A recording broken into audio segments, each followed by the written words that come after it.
hello everyone, how are you? So sorry that we couldn't able to post videos from many days or maybe months, but however we are back today, and today I am with a game which was played between Anish Giri and Mr. Badu Jobava in the Mr. Dodgy International Tournament.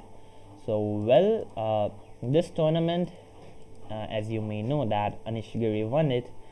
So this is the second time that Anish Giri has won this tournament. Even earlier, once Anish Giri won it too, but today we are concerned with this particular game. So let's have a look. So this game started with one d4 and the knight f6, c4 and g6.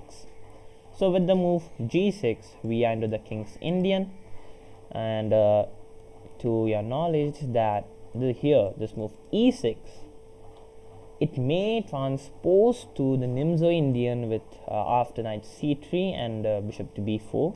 So basically this is known as the Nimzo, the spin. However, we are not concerned with that today. We are going to have a look at this move g6. Here there are quite many ways to play. One of the most popular here is e4, after which we have d6, and the game goes on. Well, here we have pawn to g3, c6. The point of g3 is that white wants to put his bishop on g2 so that it can eye down this diagonal, and this move c6, it kinda blocks the job of this bishop. It kinda limits it to here. He can't even come here on the d5 square as it's covered.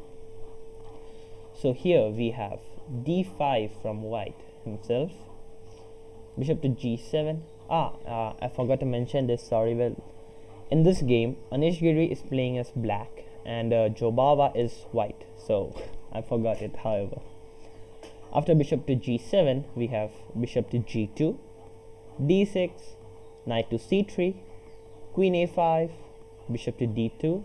It's like kinda indirectly attacking the queen. Say for example, if I play any random move like a6, then knight to e4, maybe it kind of attacks the queen and also the knight. Okay, so but in the game we have queen to b6, not allowing such discovered attacks, after which we have knight to f3, simply preparing for castle and also a developing move, nothing much until here. Queen takes b2. Aha, of kind of very famous pawn sacrifice. Usually if you are at a beginner and intermediate level like me, then usually it is not recommended to take the b2 pawn as black, but they are grandmasters, they can do whatever they want. After queen b2, we have rook to b1, queen a3, knight to d4. Here we have queen to c5, dc6, bc6, knight d to b5. Like, tactics are all around the corner. Well, you must have seen it, but if you cannot take the knight because the rook's hanging, going back, here we have knight to a6. Since this knight to c7 is also a threat, so we have bishop to e3, queen to c4, and queen to d6. Here, as you may see in the notations itself, that black castled. Is Anish Giri stupid that he has not taken here the queen? Is really Anish Giri stupid?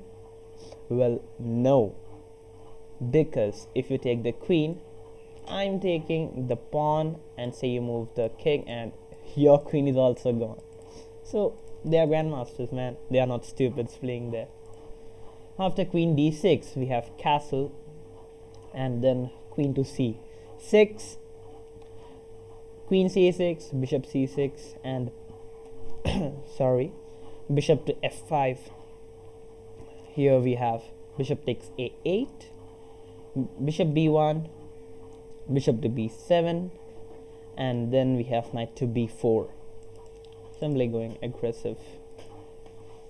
Castle from white, bishop takes pawn, rook to a1, rook to b8, and here we have some exchanges, and at the end of which it's almost equal, or it's maybe completely equal, like there's nothing much happening. And here we have bishop takes g7, exchanging everything, e4, knight to d3, rook to c2, rook back, some checks on the board, and here Anish Giri basically just repeated it with his knight, like from this very move, starting from move number 34. He's simply just going to and fro with his knight until he got this move, knight to b8, rook to b6, knight to c6, king to e4. And yeah, let me tell you this, that this game was eventually like this looks a complete draw, and it is a complete draw, but the time format was basically blitz, and this was the final game, and they were like in serious time pressure. So eventually well, I don't want to spoil the result, but you may guess it. And here after rook to b7 we have king f8, and here again they are simply like repeating moves because both of them are just under time pressure. Knight to h3, rook to a3, king to e4, rook to a4, again they are simply repeating, and here we have rook takes f3. Probably the first mistake which gave black a lead of, as you can see here, minus 1.7. And then we have knight to g5, rook to f5, and the big mistake comes after knight to e8. Now I hope that the further notations are covered due to my webcam. I hope I'm not sure, but if it is covered, then I would like to strongly request you to pause the video here and find the best move which Anish Giri played, and Jobava had to resign. Ready? Well, the move is king to f8. And what's the point of this move? Well, here Jobava resigned, and Anish Giri, he won the title of the champion of Mr. Dodgy International. Well, here, say, for example, Jobava might try playing knight to d6. Then we have, what do you play next?